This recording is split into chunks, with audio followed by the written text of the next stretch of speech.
اعوذ باللہ من الشیطان اللعین الرجیم بسم اللہ الرحمن الرحیم نحمدہ ونصلی علی رسولہ الکریم وعلی آلہ الطیبین الطاہرین المعصومین لا سیما علی الامام المنتظر بقیت اللہ فی الارض روحی وارواح العالمین لتراب مقدمہ الفدا اما بعد الحمدللہ الذی جعلنا من المتمسکین بولایتہ امیر المؤمنین والائمہ علیہم السلام۔ ماہ شعبان ماہ انسانیت، ماہ انقلاب، ماہ جہاد، ماہ قیام ہے، اور انسان میں انسانیت کا پیدا ہونا اس انسان کو جہاد اور قیام کے لیے آمادہ ہونے کے لیے خداوند عالم نے جہادی، انقلابی، کامیاب، شعبانی، کربلائی ہستیوں کو شعبان کے مہینے میں دنیا میں بھیجا، اور جو ہستیاں شعبان کے مہینے میں کربلا کے ہیروز دنیا میں آئے ان میں سے آج ذکر کریں گے مولا سجاد علیہ السلام۔ 5ویں شعبان آپ سے منسوب ہے، اور اگر چونکہ شعبان میں انسانیت کے ارتقاء، پیدائش، جہاد، انقلاب، کامیابی کے حصول کے لیے زیارت جامعہ کبیرہ کی تاکید کی گئی ہے کہ ماہ شعبان کے جمعے کو زیارت جامعہ کبیرہ کی تلاوت فائدہ دیتی ہے، تو ہم دونوں باتوں کو جمع کر رہے ہیں، زیارت جامعہ کبیرہ سے خصوصیات لیں گے اور شعبان کے مولودین کی صفات لیں گے اور اس کو اپنے اندر پیدا کریں گے۔ مولا سجاد، اگر ہم ان سے صفت حاصل کریں تو زیارت جامعہ میں فالراغب عنکم مارق،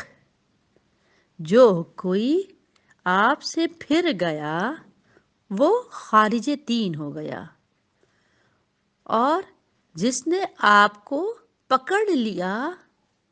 وہ ہدایت پا گیا۔ اب جو آپ سے روگردان ہوا یا پھرا وہ دین سے خارج ہوا، اور جس نے آپ کو پکڑا بس وہی کامیاب ہے۔ اگر ہم دیکھ لیں مولا کس چیز پر عمل پیرا رہے کہ اگر ہم نے اس سے منہ پھیر لیا، آپ سے راغب ہو گئے، فالراغب عنکم مارق، تو ہم خارج دین ہو جائیں گے، مارقین ہو جائیں گے۔ اپنے وقت کے امام کے گروہوں میں خدا نہ کرے ہمارا شمار مارقین میں ہو، اور وہ کون لوگ ہوں گے؟ جو وقت کے امام سے چہرہ پھرا لیں، اپنی ڈائریکشن الگ کر لیں۔ اور ہم سجاد مولا کو دیکھیں گے، جو حالات آپ کے ساتھ پیش آئے وہ اس سے پہلے کسی امام کے ساتھ پیش نہیں آئے تھے، اور اس کے بعد بھی کسی امام کے ساتھ پیش نہیں آئے۔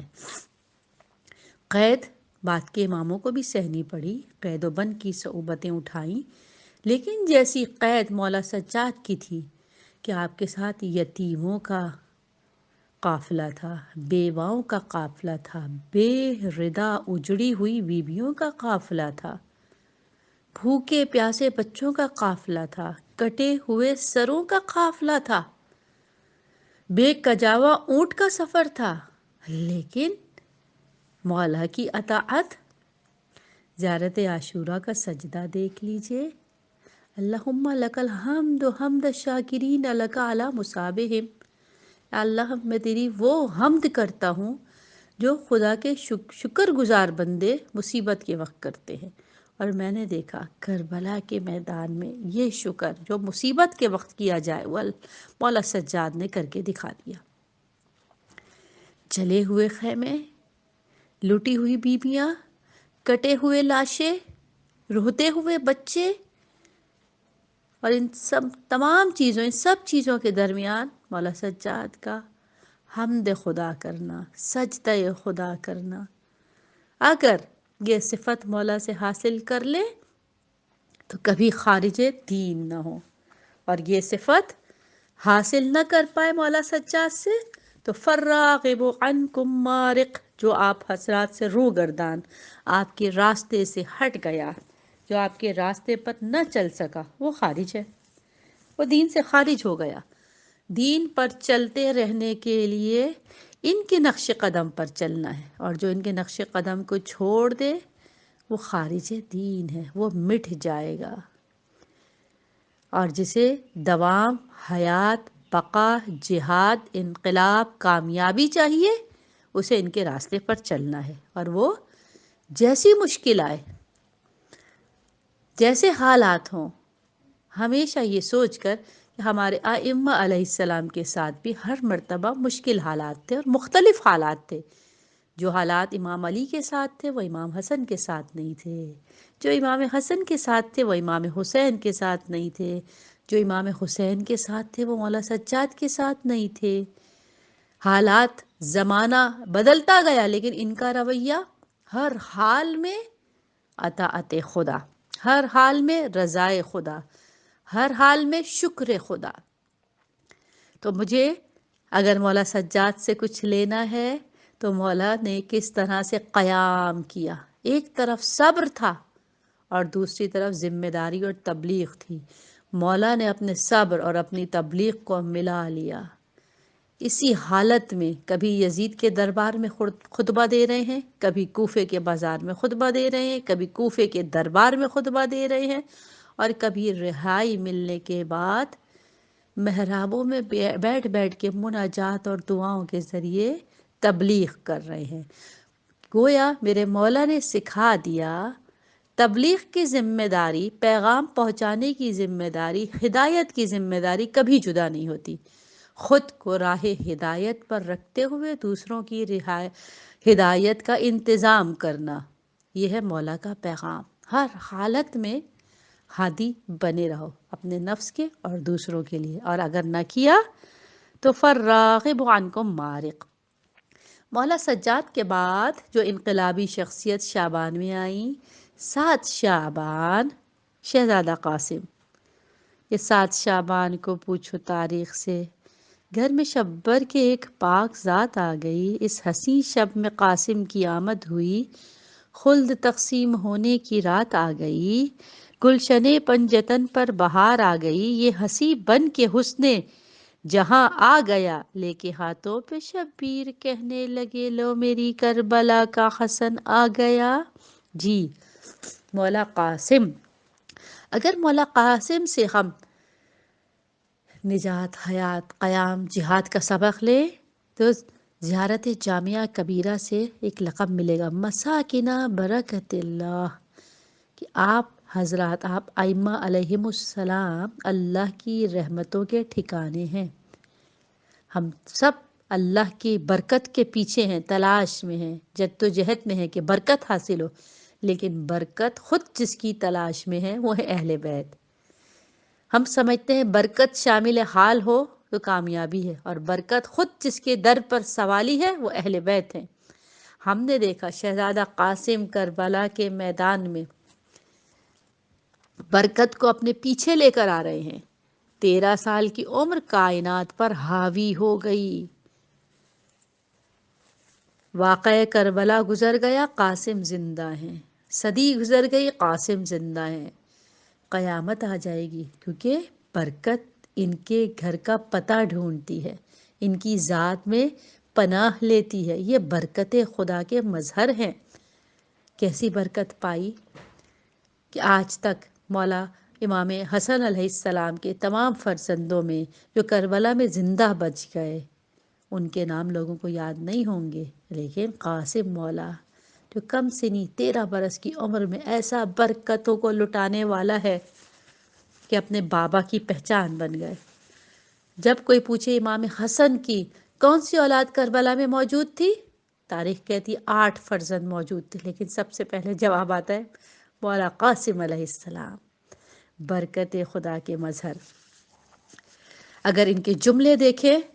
تو یہ ذائقہ حیات چکھنے والے، کیسے کہ لقائے الہی، اللہ سے ملاقات، شہادت کا جام، اس کے اتنے متمنی تھے، اس کی اتنی چاہ میں تھے کہ اپنے چچا سے کہتے ہیں کہ یہ شہادت میرے لیے درد، زخم، تکلیف کا سبب نہیں ہوگی، بلکہ میرے لیے شہد سے زیادہ میٹھی ہوگی، کیونکہ یہ پتہ ہے کہ اس شہادت کے سبب خدا سے ملاقات ہو جائے گی، قرب خدا، اندیت خدا مل جائے گی، بارگاہ رب میں حاضری ہو جائے گی۔ تو اگر ہم مولا قاسم سے عیدی حاصل کریں تو مولا قاسم پیغام دیں گے، آمادہ ملاقات الہی رہو۔ اے جوانو، آپ کی جوانی سلامت رہے۔ اے جوانو،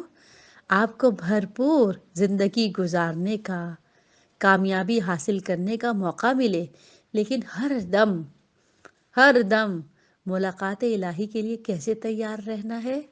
وہ مولا قاسم سے سیکھ لیجئے۔ مولا قاسم سے سیکھ لے کہ کس طرح سے روزانہ اپنے دن کو ختم کرنا ہے اور اگلے دن کو آغاز کرنا ہے، کہ کسی کا قرضہ، کسی کا وعدہ، کسی کا ادھار، کسی کی دل شکنی ہمارے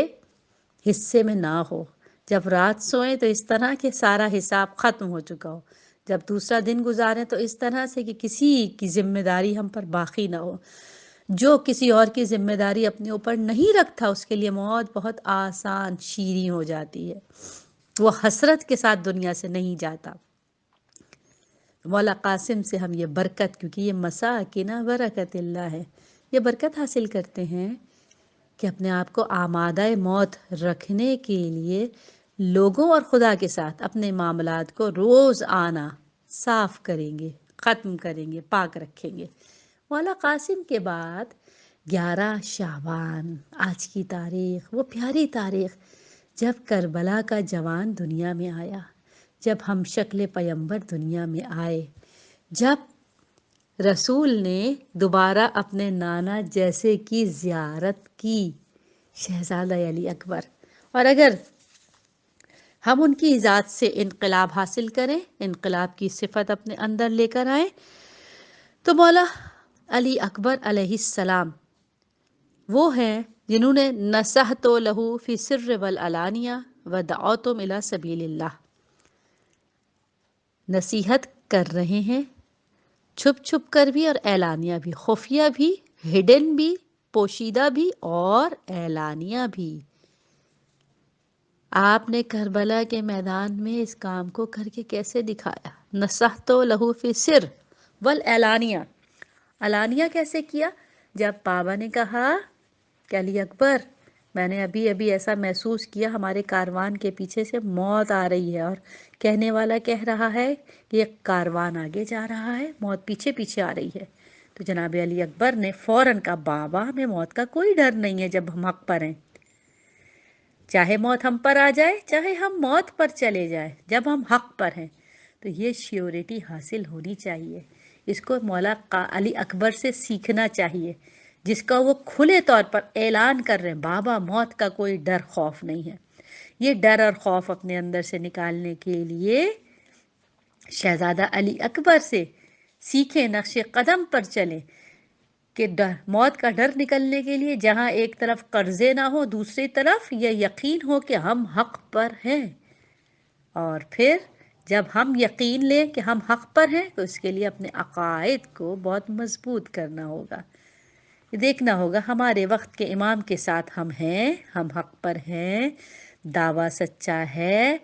اگر ہم حق پر ہیں تو پھر موت کا کوئی خوف نہیں، ہم موت پر جا پڑے۔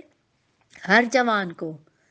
اگر لقائے الہی کا شوق ہے تو ان دو جوانوں سے، شہزادہ قاسم، شہزادہ علی اکبر سے، یہ دونوں نصیحتیں، لقائے الہی کی مٹھاس، ملاقات خدا کی شیرینی، اور اس کے ساتھ ساتھ حق پر ہونے کا یقین حاصل کرنا ہوگا۔ ہم حق پر ہیں، ہمارے وقت کے امام نے ہم کو قبول کیا ہے، وہ ہم سے راضی ہیں، اور جب یہ محسوس ہو جائے تو پھر نصحت لہم سر والعلانیہ، ہر جوان کی ذمہ داری ہے وہ دوسروں کو بھی گائیڈ کرے، وہ دوسروں کو بھی راہ ہدایت دکھائے، نصیحت کرے، کبھی ڈائریکٹ، کبھی انڈائریکٹ، کبھی علانیہ، کبھی سر، کبھی سب کے سامنے، کبھی چھپ چھپ کر، انڈائریکٹ اینڈ ڈائریکٹ لوگوں کو نصیحت کرے۔ ہر جوان کی ذمہ داری ہے اپنے دوستوں کو دیکھے، جس دوست میں اچھائی کی کیپیسٹی موجود ہے اسے تو سامنے سے ہدایت کر دے، بتا دے، جس دوست میں اچھائی کی کیپیسٹی ہے تو لیکن ذرا مشکل سے ہے، تو اس کو ہڈن ویز میں، ہڈن ورڈز میں، سری طریقے سے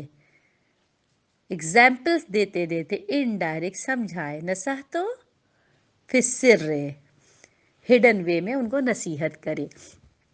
لیکن ذمہ داری ہے ہر جوان کی، جوان علی اکبر کا صدقہ حاصل کریں، عیدی حاصل کریں اور ان کی ولادت پر انہیں اس بات کا ہدیہ دیں، جیسے آپ نے اعلانیہ اور چھپ کر نصیحت کی، ہم بھی آپ کے نقش قدم پر چلیں گے، خود ہدایت کو حاصل کریں گے اور نصیحت کریں گے۔ اور پھر سر کے طور پر کیسے آپ نے نصیحت کی چھپا کر، جب کربلا کے میدان میں بابا سے پانی کا سوال کیا اور بابا نے کہا کہ بیٹا میری زبان اپنے دہن میں لے لیجئے، اور علی اکبر نے بابا کی زبان لے کر باہر نکال دی اور کہا بابا آپ کی زبان پر کانٹے اگ گئے ہیں، آپ بہت پیاسے ہیں۔ گویا علی اکبر کا پانی کا سوال کرنا، مولا حسین کا زبان کا دے دینا، یہ ایک اظہار تھا جو خفیہ طریقے سے عوام تک پہنچایا گیا، تاریخ کے حوالے کیا گیا، ورنہ کبھی آقا حسین شاید اپنی پیاس کا اظہار نہ کرتے۔ کتنے پیاسے تھے! یہ تو علی اکبر مولا نے بابا سے طلب آب، جبکہ وہ جانتے تھے پانی خیموں میں موجود نہیں ہے، پھر سوال آپ کا مقصد کہ بابا کی پیاس تاریخ کے حوالے کر دوں کہ میرا بابا حسین اتنا پیاسا تھا، اے امتیوں تمہاری خاطر اس پیاس کے عالم میں دنیا سے گیا، اے امتیوں میرے باپ کی قربانی کو، امام وقت کی قربانی کو ضائع نہ ہونے دینا۔ وآخر دعوانا ان الحمد للہ رب العالمین وسلام علی المرسلین۔ اللہم اجل لولیک الفرج